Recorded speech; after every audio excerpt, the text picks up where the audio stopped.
hindi ito kailangan ng tubig. Moshi moshi.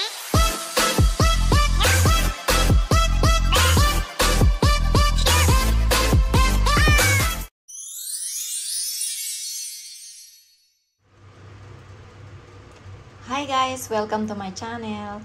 Today's video ay magluluto tayo ng yakisoba. Ito yung parang pansit canton ng Japan. So, ito ang mga ingredients. Gagamit tayo ng onion, carrots, cabbage. Ang mga gulay na to ay optional lang. Pwedeng kahit wala, okay lang din. Then, meron tayong pangsahog na pork slice. At ito yung ating main na gagamiting yakisoba. Ito siya. Yan. Meron din siyang powder. Ito yung panglasa. Gagamitin panlasa. Yan. So, mag-uumpisa na tayo. Naglagay na tayo ng mantika sa ating fry pan. Then, ilagay na natin yung onion. Ayan.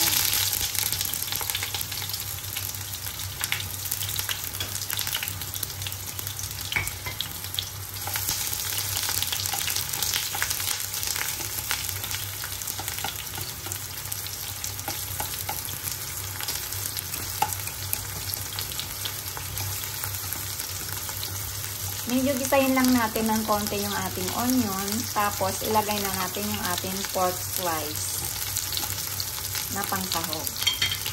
Yan. So, ilagay na natin yung ating pork slice. Yan.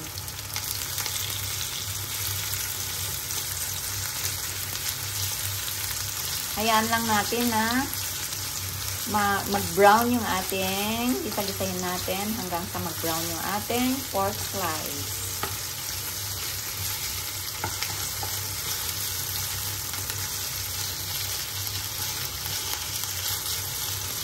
Ito ay hindi ginagamitan ng tubig.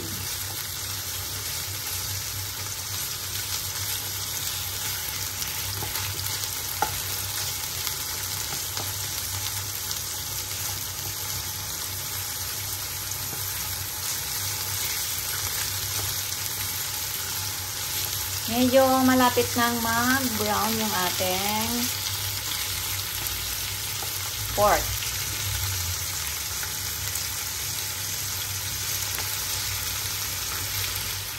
Ayan, medyo brown na yung ating pork. Kaya ilagay na natin yung ating cabbage.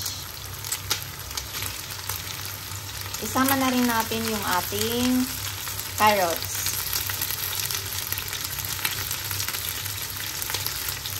Itong ating gulay ay, bale, ang gawin natin dito ay hindi masyadong luto. Medyo fresh pa. Ngayon naman, ilalagay na natin yung ating pansit. Or yung men. Tinatawag nilang men dito. Ilagay na natin yung ating men.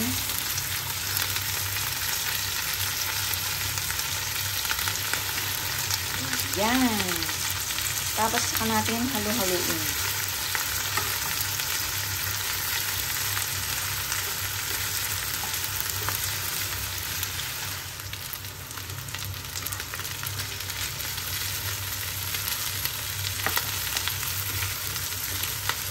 Namix na natin mabuti yung ating pansit. Kaya ilalagay na natin yung ating powder na panlasa. Ayan.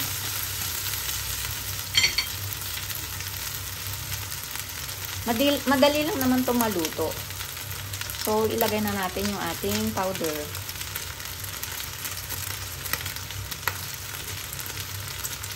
Dalawang balot yung ating nilagay, kaya dalawang powder pack din ang ating ilalagay. Ayan. Then, tsaka natin haluin ulit. Hanggang sa mahalong mabuti. Hanggang sa mag-mix lahat ng maayos. Yung ating powder na panlasa sa pansit. Ayan.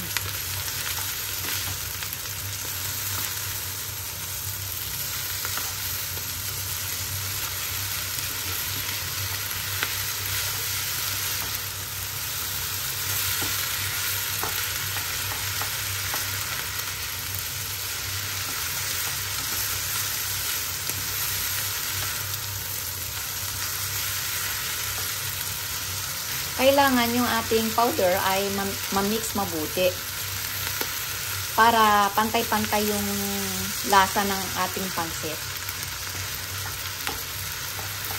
Hindi ito kailangan ng tubig.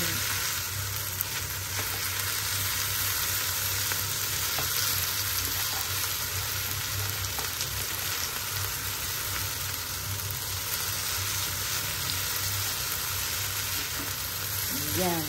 Medyo ang kulay niya ay medyo pantay na. So, kaunting gisa-gisa pa at halo-halo pa. Tapos, okay na ito. Ayan. So, ngayon, luto na yung ating pansit. Kaya, ilagay na natin sa ating plato. Ayan. So, nailagay na natin sa ating plato. Then, lagyan na lang natin ng pang-dekorasyon.